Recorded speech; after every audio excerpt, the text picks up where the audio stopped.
Hey y'all, it's Heel Heat time. Hi everybody and welcome to Heel Heat. My name is George Coles and this is our TNA issue episode for the week. First off, we're going to go into our so-so segment. Basically, it wasn't bad, it wasn't good, it was just there.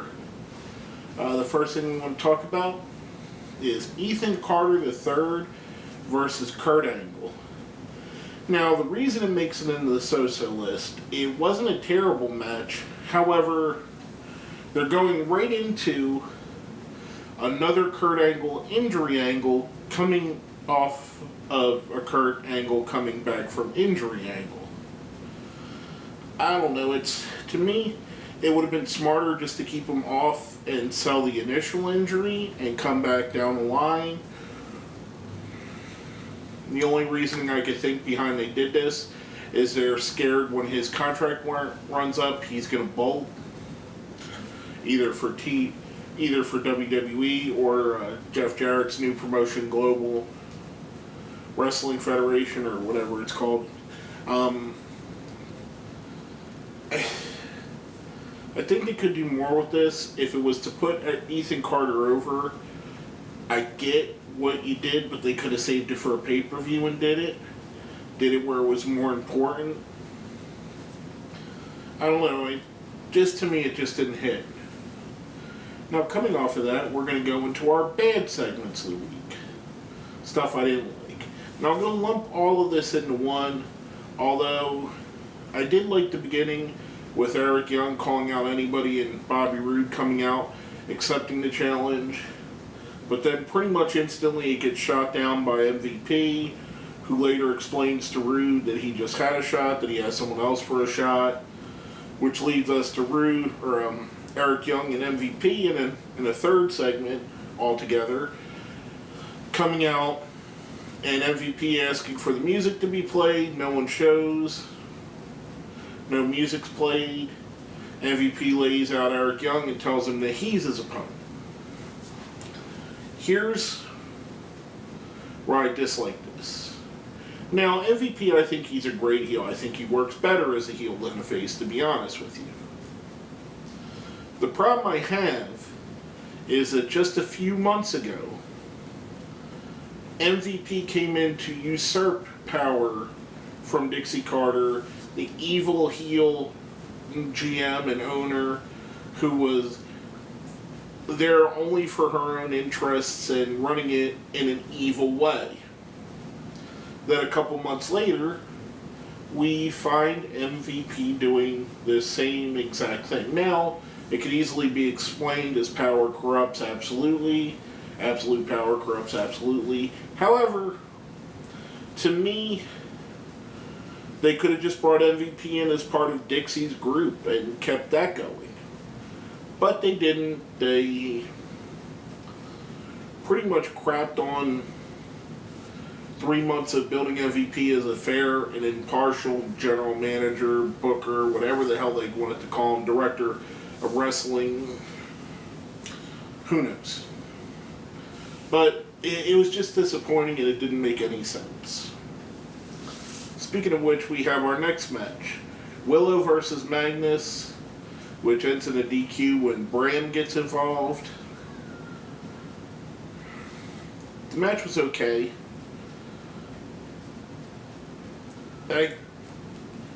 I can honestly say that the more I see of Willow, the more I'm disgusted with it. Now hear me. Jeff Hardy, he's not a favorite wrestler of mine. He never has been, never will be. I think he's a good wrestler. I think he's there for what he does. I think he sells merchandise. I think he has plenty of fans. Not knocking him. Nothing against the guy at all. He just falls into a category of wrestlers I don't like. There are several wrestlers that fall into that category. However, it's not that I hate him. He doesn't fall into the hate category either. The Willow character, I absolutely hate. And here's why. And I've mentioned it over and over and over again ad nauseum. I'm sorry if this is coming to repeat yourselves. But you want to get a new character over a different part of your psyche, a different personality. You have to wrestle different. You have to come out to different theme music, which obviously isn't your shitty music yourself, Jeff. Which, that is one thing I'll say, Jeff Hardy's music is absolutely terrible. Anyway, you gotta stop wearing your Jeff Hardy t-shirts, your Jeff Hardy clothing. The only difference between Willow and Jeff Hardy is the mask and the umbrella. The more I see this, the more it just dumbfounds me how stupid it is. But anyway, I digress. Every time I see Willow, it's going to put it into the bad category unless we have a 5-star fucking match that happens with him in it. And then it'll probably drag it just into the so-so category. Go back to being just Jeff Hardy. Go back to Jeff Hardy. This shit isn't working. There. And I'm sorry about all the expletives. Normally, I don't curse that much on the show. I do occasionally. But when I'm moved to that area, it brings it out of me. Next up, we have the ongoing vignettes of Bully Ray at the Tennessee TNA offices looking for Dixie Carter to put her through a table. First, we have all Dixie's people wearing Bully Fears Dixie shirts, which Bully takes over the office, makes them change their shirts. I don't know. You got a guy like Bully Ray, who's one of your better talkers on the roster, and you're wasting him in this stupid gimmick, in this stupid role, where he's chasing after Dixie Carter when he could be chasing after another wrestler. Ooh, wouldn't that make sense more? I think a little bit. But anyway, we're going to go on from that to our question of the week from that last week, which was with the debuting, and they debuted on this show. I'll talk about it a little more even at that point. They debut with a menagerie. Are you excited for it? Do you think it's stupid? Do you think it'll be cool? Let us know what you think. So we got some answers from our friends. The first is from Silver84. This faction could be cool. It's not a heel faction. It seems it's not a typical takeover company faction. It also adds variety to TNA. There are only so many guys that wrestle that ROH style, so having these gimmicks helps get wrestlers over with casual fans. And TNA needs more wrestlers on the show, so I think them, Ram, and hopefully the return of Low-Key will make the roster more filled out.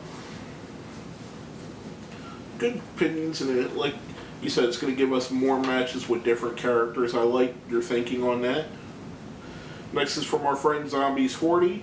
I'm interested in Nux' new group. I've seen Crazy Steve's indie matches, and he was good. He has good wrestling ability and very entertaining with the characters he plays. I think he will be the breakout star of the group. Right. I enjoyed it with the upcoming promos. I've been a fan of Nux. I think he's an untapped potential kind of guy. I think he could be better than what's been given into him so far. And then it debuted, and it made me like it even more. I know of Crazy Steve. I haven't seen any matches of his. He added flavor to the group. The Fire Eater, Rebel, she was... First off, she's a very beautiful woman, so that's always a plus. The little thing she added with the holding the ropes for the ring, the fire breathing, or whatever that's called, I'm not sure. Fire dancing, whatever you call it. That was cool. The two guys on stilts, who I don't think are wrestlers, added that big top carny vibe. And then you had the Freak, which is, spoiler alert, Rob Terry under a mask. I like it for a multiple of reasons in this group. Rob Terry, I think, is a guy that's never going to get over, no matter how good or bad he is, and I think he's got better in the past year or so than he was 2-3 years ago. He's never going to be Davey Richards. He's never going to be Dean Malenko.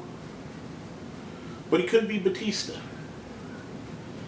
However, he always had a face that had a goofy look. He kind of looked like one of the guys from Duran Duran.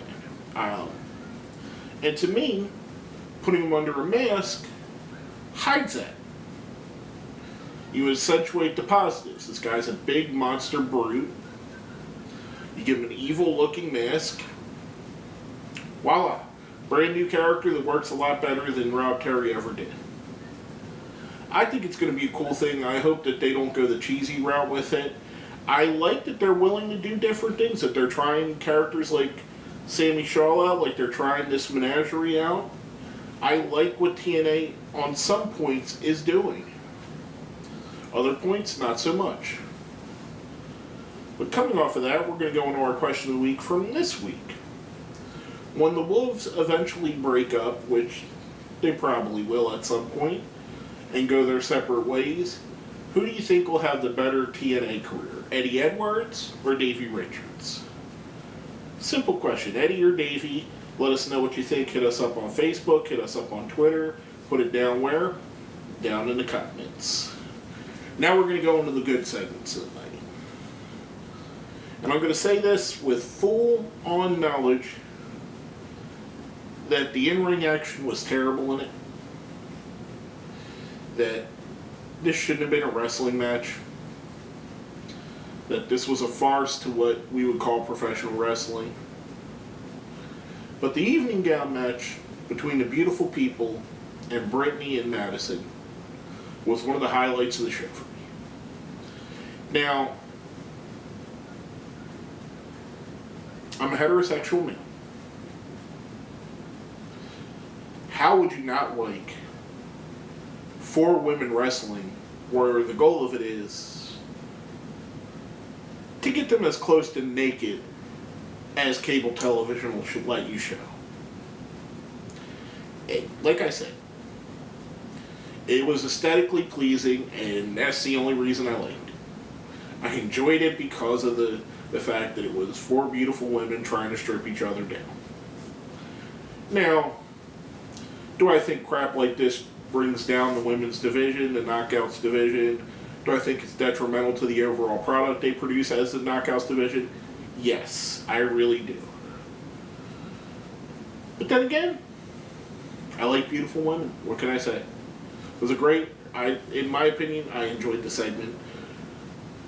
I didn't enjoy it mentally. It was one of those segments where you have to turn your brain off to enjoy. But hey, I enjoyed it.